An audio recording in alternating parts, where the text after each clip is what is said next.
Hello, everyone. Welcome back to Phone Eats First. This is Corey May, or more commonly known as Corey in the Kitchen. Hi, how are you? Thanks for listening to my podcast. I'm so happy you're here. Today, you're going to listen to an episode with my very first guest, Caroline Wagner. She's one of my very best friends from college, and we talk a lot about long distance friendships and also everything Austin because she's lived there for about 2 years now. But just want to give you a warning. Please bear with the audio. We were sitting in my sunroom and the cicadas were out. And I was like, you know what? We just have to full send this because it was Caroline's last night here. So it was kind of our only option. But honestly, I don't hate it. So if you hear like the white noise in the background, it's cicadas. Other than that, I hope you enjoyed the episode and let me know what you think.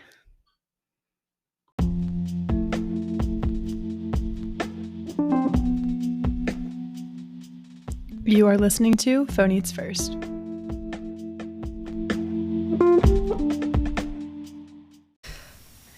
Hello, everyone. Welcome back to Phone Eats First. This is Corey, and this is a podcast about romanticizing your life and finding inspiration inside and out of the kitchen. Today, we have a very special guest, and she flew all the way in from Austin to be here. We have Caroline Wagner in the studio today, and the studio, for everyone wondering, is in my house, in my Peloton little sunroom, and we're sitting on the floor on couch cushions with a little table and the microphones we just spent the last 2 hours trying to set up. Hopefully the audio's good. I know you can hear the cicadas. Just pretend you're in a North Carolina summer. Just sit back, relax, sip some tea.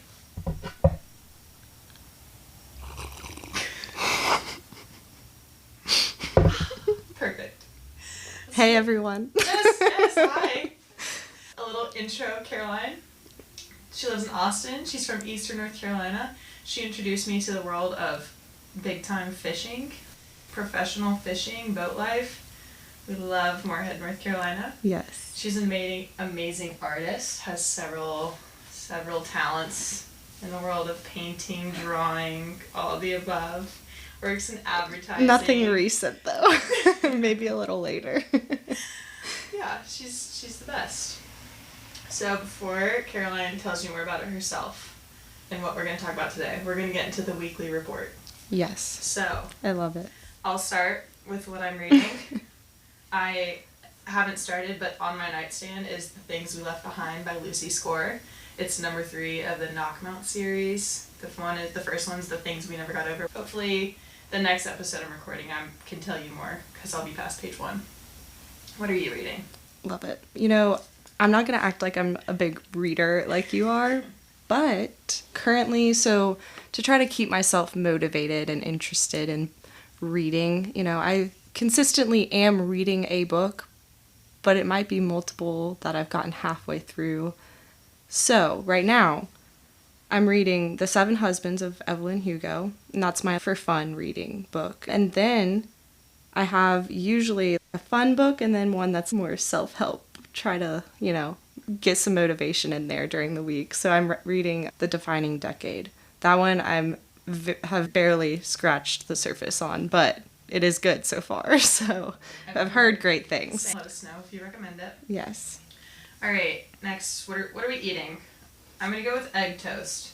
Really random, but I've been making egg toast in a lot of different forms with hummus. Today we had BLTs, and let me tell you, well, I guess it'd be a typical BLT doesn't have egg, but BLT with egg. Some avocado and some egg, but then Corey added some hummus. All the things. We had some sprouts in there. Yes, delicious. I said avocado was key, but overall, just egg toast. It hits. It does hit. Any time of the day. Yeah. Do you ever put hot honey or anything on them? Girl. Yeah. But I do have hot honey. And with the sriracha shortage, hot honey might make a bigger presence. I just usually, you know, the OG. Toast her up. Avocado, sourdough, egg. Perfect. What are you eating? I've been eating real good this week because I was in Atlanta, but then I also am here with you and Emily. I've just been all over the place. I ate at a place called YEPPA.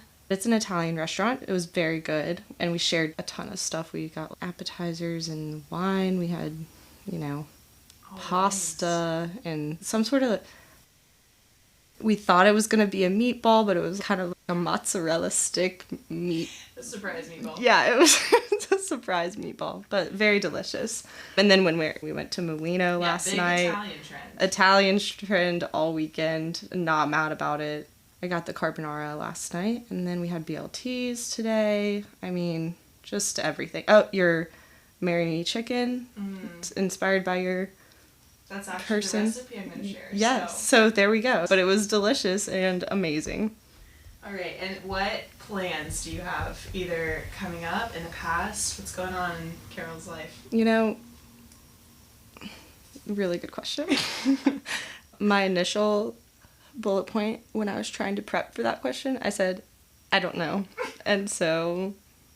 That's okay. Yeah, I'm not sure. I'm just hanging out, trying to figure it out and visit friends more and being more intentional about that and just making more time for hobbies. You've inspired me ever since, because you're like just always having the best time in your day-to-day, and I love that. Yes, you're making all your fun recipes, but then you're now starting your podcast. Yes. And you're reading and getting up early and just like having the best time with Cal and exercising and everything. So just trying to find that daily inspiration, I think, is my plan.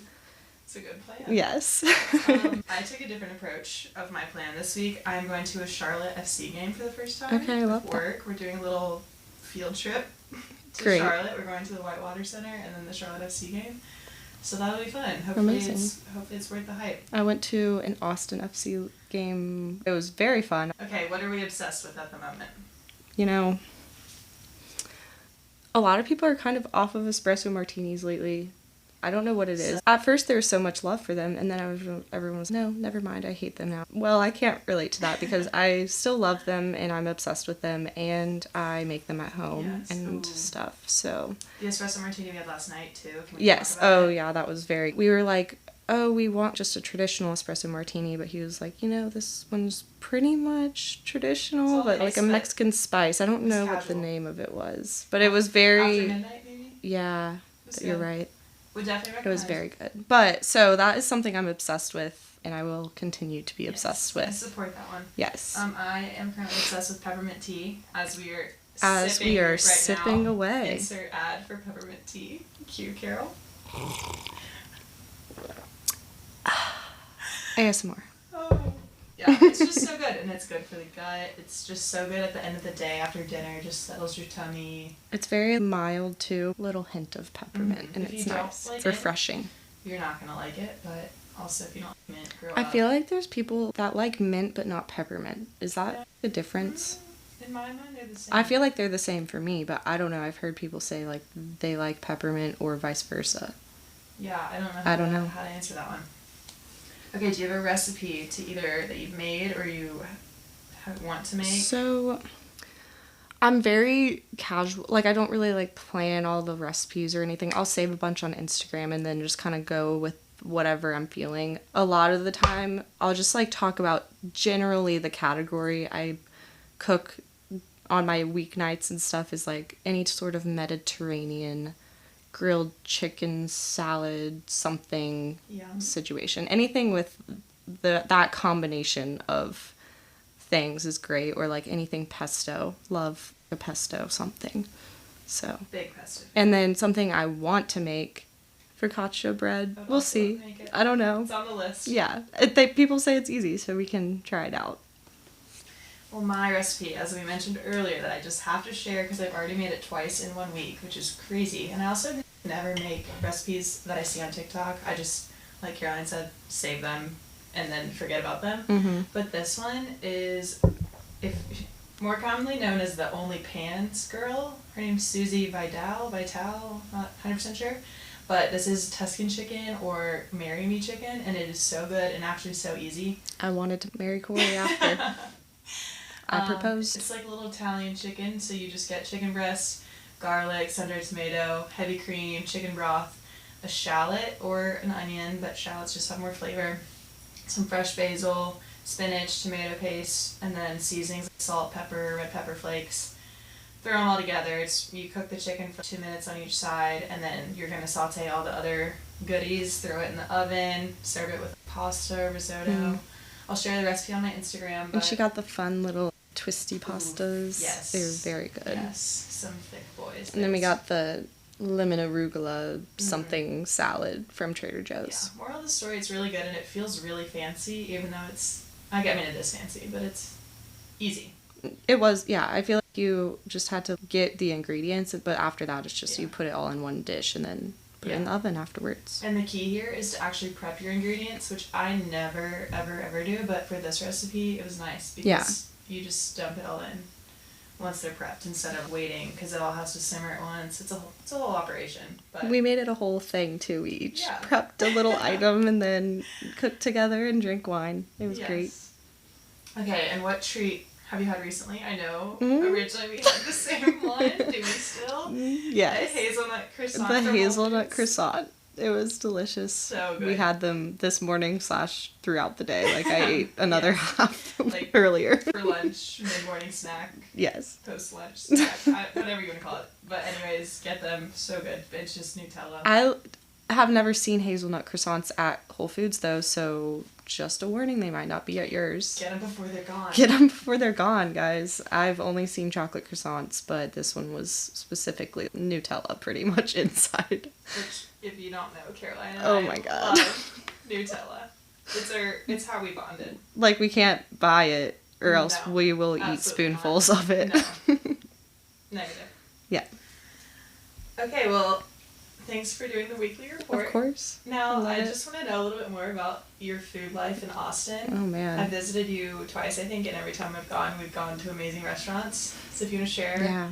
I'm trying to think everywhere I took you, but the thing is with Austin is, like, it feels like you can't ever catch up because there's a new restaurant, especially now that it's kind of really getting back and booming and stuff. There's just new restaurants 24/7.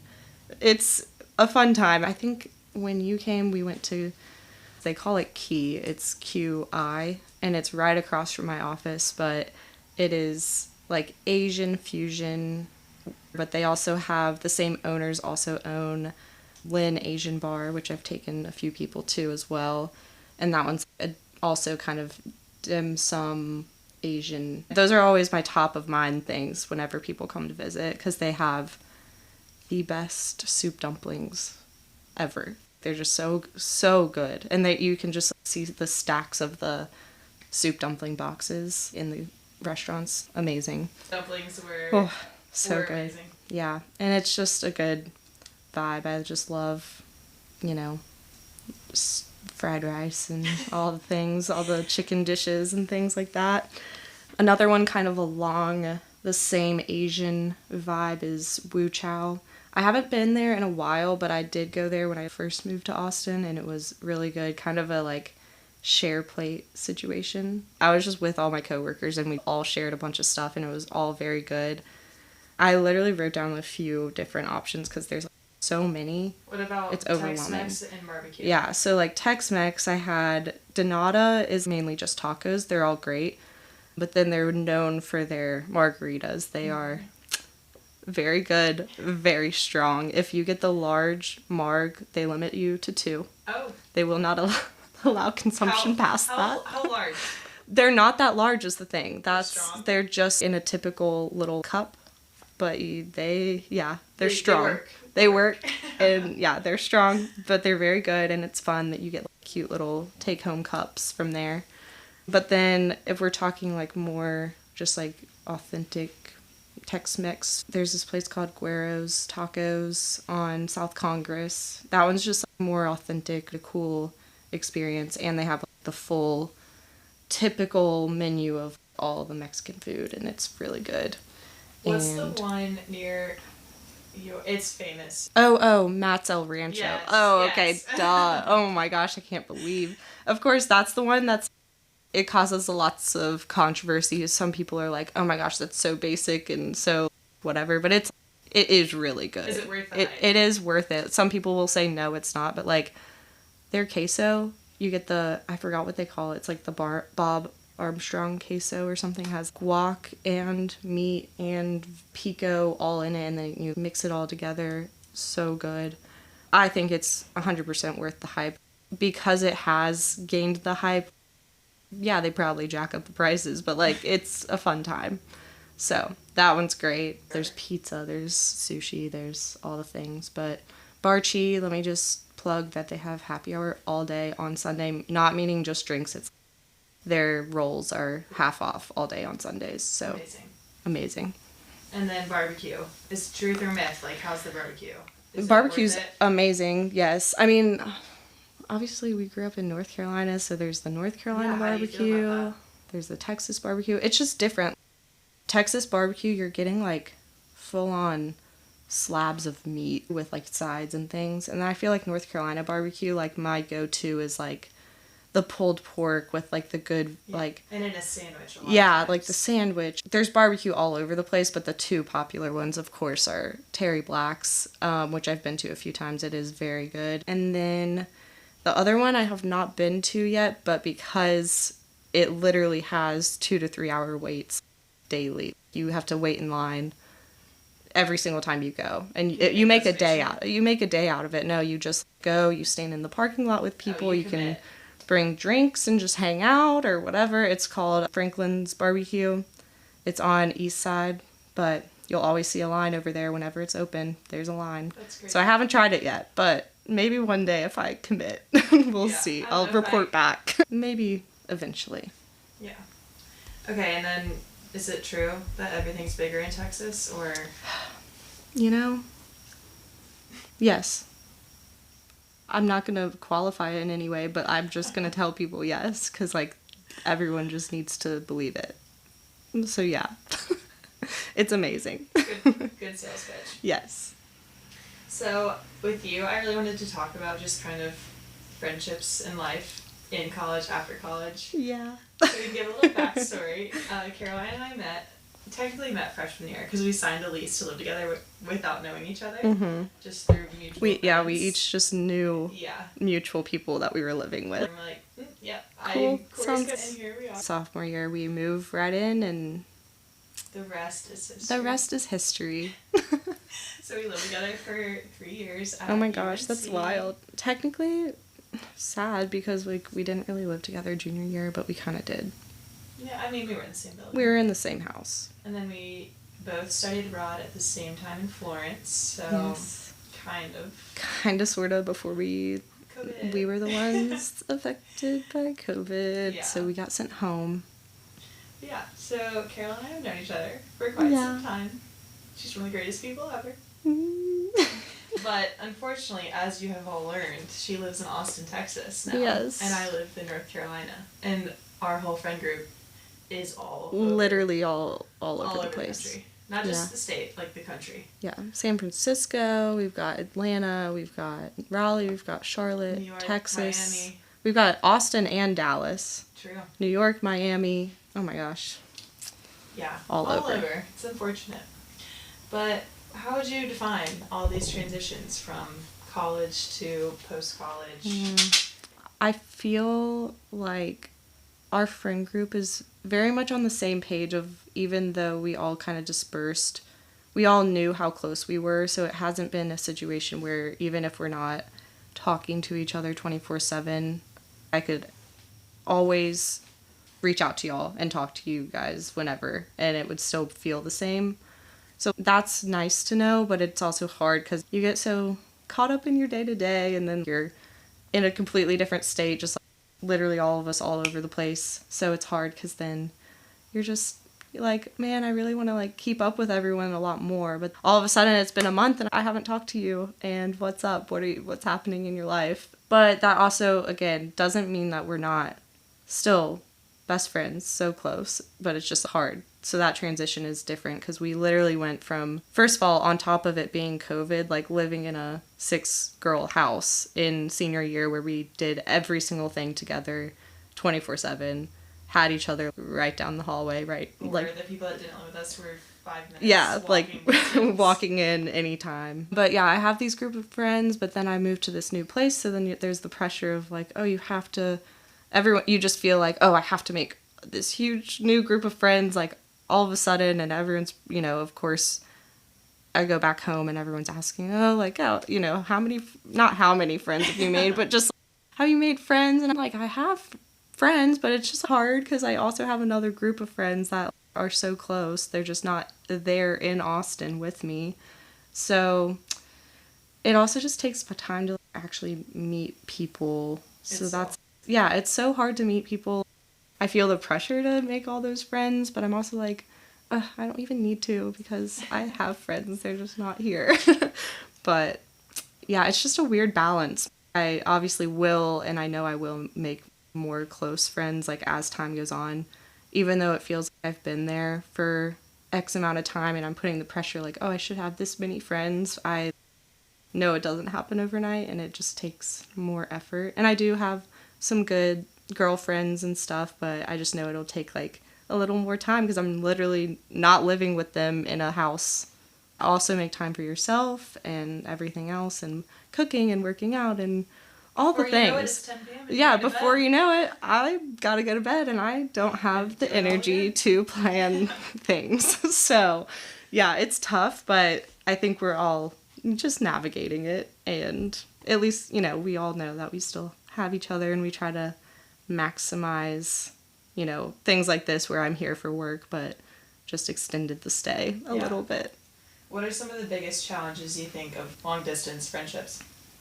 Keeping up with everyone, just the pressure of, I know y'all are all there and we are all friends, but just like making sure that your friends know that you still care about them. And even if you're not there for every single one of their birthdays or something like that, you're still making the effort to like keep up with their life and like their day to day, because we obviously all care about it, but sometimes it's just when you're in different states, it's tough.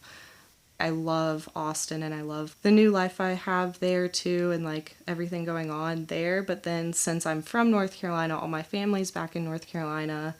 A lot of my friends are all over the place. I just like get torn between the two, and once more and more like things pop up like weddings and just things where I need to travel back. It just gets sad sometimes because I'm like, I want to be in Austin, but I'm also torn because I like need to travel and see all of my friends and do all these things with them. So just like kind of coordinating that is kind of tough sometimes. How does it feel to have two homes? You're talking about like a home in Austin, and then when you're in Austin, you're like thriving, and then you come home, and then you love being home. I know. Yeah, and then you get so sad leaving again, but you know that once you're back in Austin or back wherever you're living, it's fine.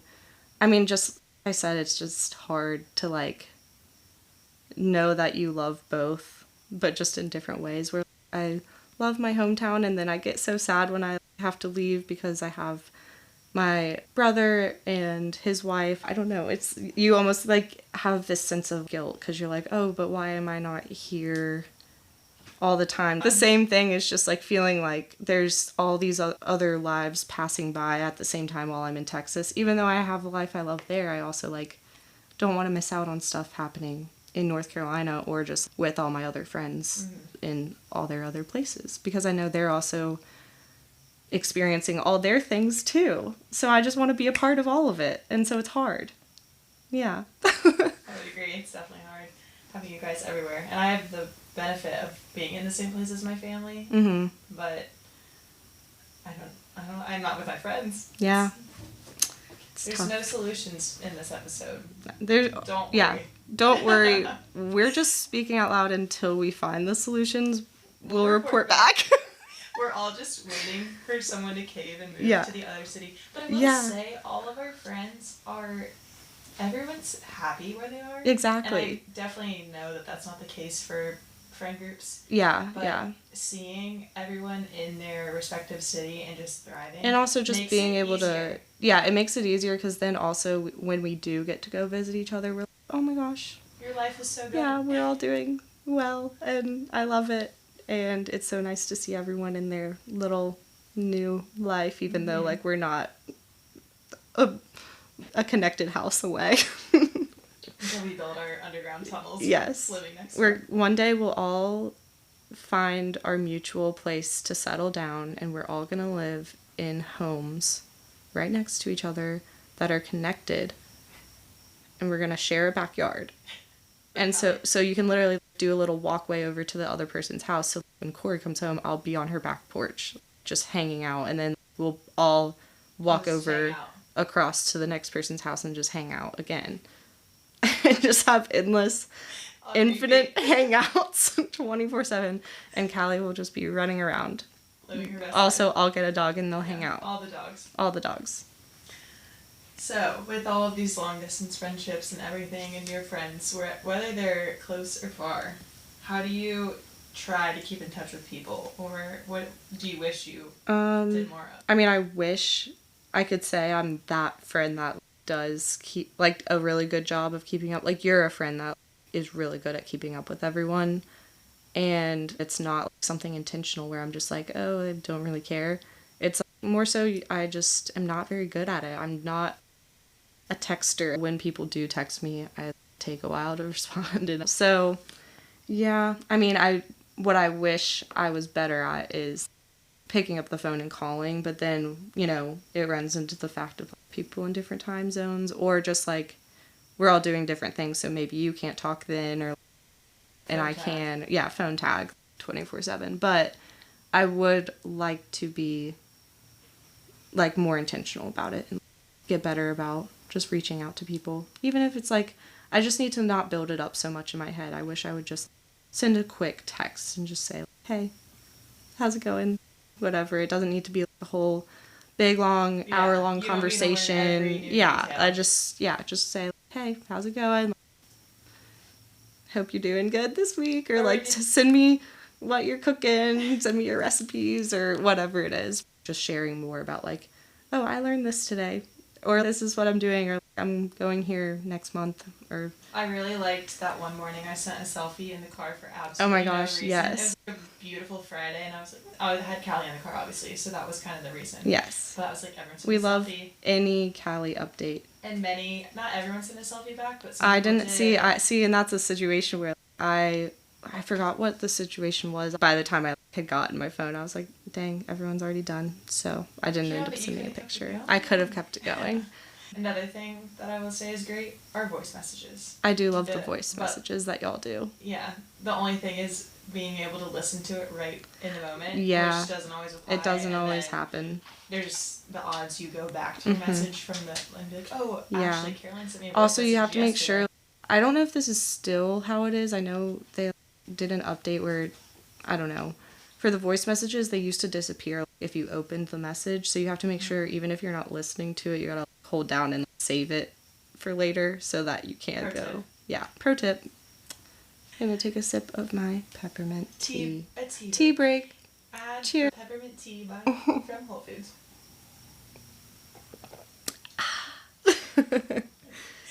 So how have any of your friendships changed over the years, either for the better or worse, or just anything you've noticed? Yeah. I mean, with every friendship, I guess they've all just kind of matured more, but I don't know how to describe that. Because in high school, you've really changed so much from that to now. A lot of people don't even keep up with some high school friends, but I have a group that I still keep in touch with, and you realize everyone's changing all at the same time once they've gone to college and they're all maturing, so you realize that everyone's just kind of like, it's not the same, like you come back and you're like, wait, you're so different, but not in a bad way. It's just like, whoa, that's wild. And so I feel like each time you see people, we're all the same, but I feel like my friendships at their core haven't changed. It's more so just how everyone's lives are going and keeping up with that. Yeah. And what advice do you have for anyone moving to a new city, whether it's about making friends or just things you wish you would have known? Honestly, if you're hesitant about doing it, I think you should just do it. I know that sounds a lot easier said than done, but I know that some people might be on the fence about it just because there's, like I said, it's hard to leave your home and, you know, it's hard. Yeah, it's so scary. Even if you don't really know that many people, there's always someone that you have some mutual connection with. So I just feel like even if you think you don't know that many people, you might know one person and you just have to try to hang out with them. But you have to put yourself out there. Yeah, exactly. And that's not, and yeah, that's something so opposite of anything I like to do is just putting myself out there and trying to meet all the people. So it's definitely hard, not an easy thing. just continue to go to things that you don't necessarily want to do or whatever. So like a mutual person from an event you're going to, and then you'll meet them and end up hitting it off, and then it's great. Yeah. And I'd also say kind of the opposite of that is just because you have mutual friends or friends of people or coworkers, and you put yourself in these situations hanging out with them, and you don't vibe right away. Exactly. Like, that's okay. Because that's happened too. Yeah. Sometimes I go to things and I'm like, I don't know if I'll be hanging with them very much, but that's fine.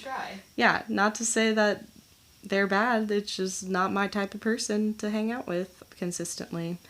But yeah, I also would say if you are moving to a new place, I just feel like obviously social media gets kind of overwhelming when you see all these people moving to these amazing places and making it seem so glamorous. I'm like, and of course Austin is one of those places where everyone's so hype about it. They're like, oh my god, it's just this amazing magical place that no one's ever seen before type of thing. But I'll say, don't get caught up in all of that, because like in the end of the day, Austin is great, but it's also just a city too. There's buildings, there's roads, there's parks. It's what you make of it, and you're gonna feel so much pressure to like live the life that everyone's saying, like, oh my gosh, it's so whatever, this and that. You feel like if you're not doing those things that you're not doing it right, or like if you're not loving this city that like all these other people love, that you're doing something wrong. Really good advice. So yeah, you'll see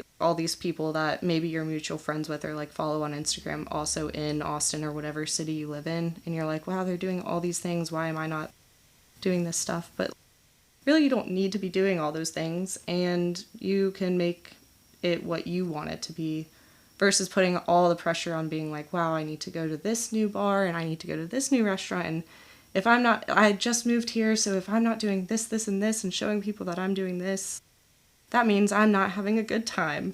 But really, maybe I'm doing a lot of other things, just not posting all about it. And the people that know me, aka my friends that I talk to and my family, they know that I like Austin and I go and do stuff. But like if you were posting pictures of bars every night, I would call for help. No, you'd be like, Caroline, what has gotten into you? They'd be like, who's forcing you to be there? But yeah, I think that's good advice. Cool. Anything else that you would think to add about relationships, moving, Austin, being in your 20s? It's kind of just overwhelming, but it's fine. Yeah, life, being in your 20s, because like everyone's like, oh, you gotta figure it out. But there's advice that contradicts everything. So it's always just like, oh, you gotta do this, this, and this. But, oh, wait, actually, there's this other person saying you need to not do that. And actually, you don't need anything figured out. And just take the leap and the jump and go try this for your job next or this for your job. And I'm like, you can't do that without having a stable salary. You can't just, like, jump around,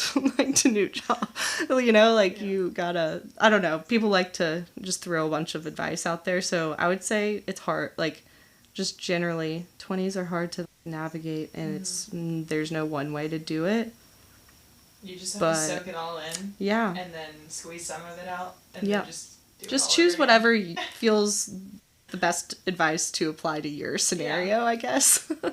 But I don't know. I don't think I have anything else. We didn't really provide any solutions, but we just talked through some stuff. So I hope y'all enjoyed. Yeah. This was also my first podcast ever, and so thanks for having me. You're my first guest. Yeah, I was so nervous. Yeah, thank you everyone for listening. Caroline, where can they follow you? Plug your art account. We don't need that.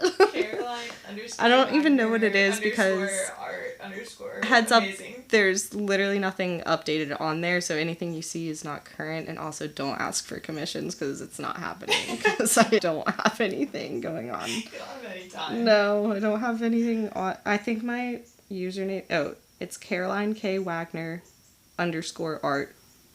If you go on there, that's my public profile, so you'll find me. But will I reply on there if you message me because you're now a super fan? Probably not, because I don't go on there. But it's message fine. her and say, I want you back on the pod. Yeah, say, you did so good. Give me the hype. Yes. Give me the affirmations. Yay! I have a new little device to record podcasts, and it comes with these built in. I love it. So. What's up? Yes.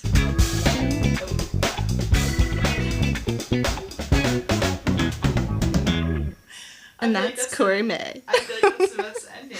I love that. Follow me on Corey_in_the_kitchen. It's CORI. That's where you can find me. I don't think I'm going to link my podcast Instagram. I just can't keep up with two.